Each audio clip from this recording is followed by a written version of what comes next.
ये छोटा लड़का 2000 साल तक बर्फ के नीचे दफन था। धरती पर से पूरी मानव जाति खत्म हो चुकी थी और एआई दुनिया की शासक बन गई थी। एक रोबोट ने लड़के को खोजकर बाहर निकाला और धीरे से पनडुब्बी को खोला और अपने हाथों से उसे जगाया। लड़का चमकते हुए खड़ा हुआ और नीली परी के पास गया। वो उसे छूना चाहता था, लेकिन अगले ही पल नीली परी टूटकर बिखर गई, जिससे वह बहुत निराश हुआ। उसके 2000 साल का सपना फिर से टूट गया था। तभी रोबोट उसके पास आया, उसकी यादें स्कैन की और पाया कि वह धरती पर अंतिम मानव था। उसे खुश करने के लिए रोबोट ने उसके लिए नीली परी बनाई, जिससे उसने इच्छा की कि वह असली इंसान बन जाए और अपनी माँ के पास लौट सके। दरअसल 2000 साल पहले ये लड़का एक रोबोट था और उसका इंसानी भाई उसे रोज छेड़ता था कि वो रोबोट है, अगर खाना नहीं खा सकता तो इंसान भी नहीं बन सकता। इस वजह से रोबोट लड़का गुस्से में आकर खुद को ही नुकसान पहुंचा लेता था। वह नवीनतम भावनाओं वाला रोबोट था। उसे लेकर माँ बहुत चिंतित रहती थी। दरअसल इस परिवार का बच्चा बीमारी से स्थायी कोमा में था। मौजूदा चिकित्सा से ठीक नहीं हो सकता था, इसलिए उसे फ्रीज करना पड़ा। पति अपनी पत्नी का दर्द कम करने के लिए एक रोबोट लड़के को घर लाया, पर माँ उसे स्वीकार नहीं कर पाई। उसने उसे राक्षस समझकर अलमारी में बंद कर दिया। मगर धीरे धीरे रोबोट ने अपनी इंसानी जैसी भावनाओं के जरिए माँ के दिल में जगह बना ली थी। माँ ने प्रोग्राम सक्रिय करने और उसे गोद लेने का फैसला किया। पिता ने बताया कि प्रोग्राम चालू होने पर वह सिर्फ माँ से प्यार करने के लिए सेट हो जाएगा। एक बार सक्रिय होने के बाद रोबोट दोबारा हस्तक्षेप नहीं कर पाएगा और अगर माँ उससे प्यार नहीं करेगी तो उसे जबरन नष्ट कर दिया जाएगा। माँ ने उसकी गर्दन पर हाथ रखकर सक्रियन कूद पड़ा। सक्रिय होने के बाद रोबोट माँ की गोद में कूद गया। माँ ने अपने बेटे का पुराना खिलौना निकालकर उसे दिया, जो एक रोबोट टेडी बियर था। उसी दिन माँ को अस्पताल से फोन आया। उनका बेटा मार्टिन चमत्कारिक रूप से जाग गया था, लेकिन वह सामने के अजनबी लड़के को देखकर हैरान था। घर पहुंचकर मार्टिन ने रोबोट से कहा कि यहाँ का मालिक मैं हूँ। उसकी नजर में वह भी टेडी की तरह सिर्फ एक खिलौना था। खाने के समय मार्टिन ने जब देखा कि रोबोट हवा खा रहा है तो उसने जानबूझकर खाना मुंह में डालकर उसे चिढ़ाया, जिससे नाराज होकर रोबोट ने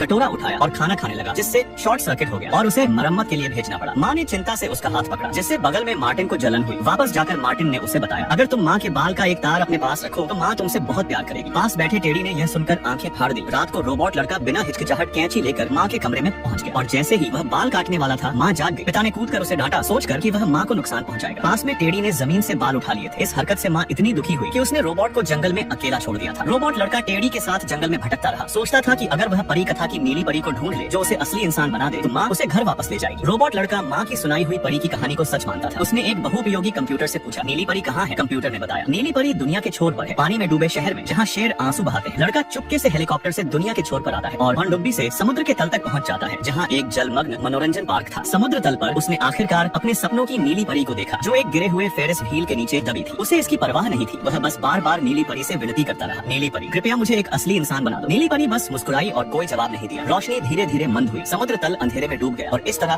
2000 साल बीत गए। लड़के को बाहर निकालने के बाद नीली परी ने दुख से कहा कि माँ को वापस लाने के लिए उसके डीएनए की जरूरत होगी। तभी टेडी ने अपने शरीर से माँ के बाल निकाले और खुशी से नीली परी को दे दिए। नीली परी ने बताया कि ऊर्जा की सीमा के कारण उसकी माँ सिर्फ एक दिन जी पाएगी। फिर भी वह राजी हुआ और जब वह माँ के कमरे में पहुंचा उसकी माँ वाकई वहाँ थी। यह दिन उसके जीवन का सबसे खुशी भरा दिन था। वह केक लिए हुए था, रात ढल रही थी। उसने माँ का हाथ थामा और सो गया। यह उसके जीवन में पहली बार था जब वह सपनों की दुनिया में गया।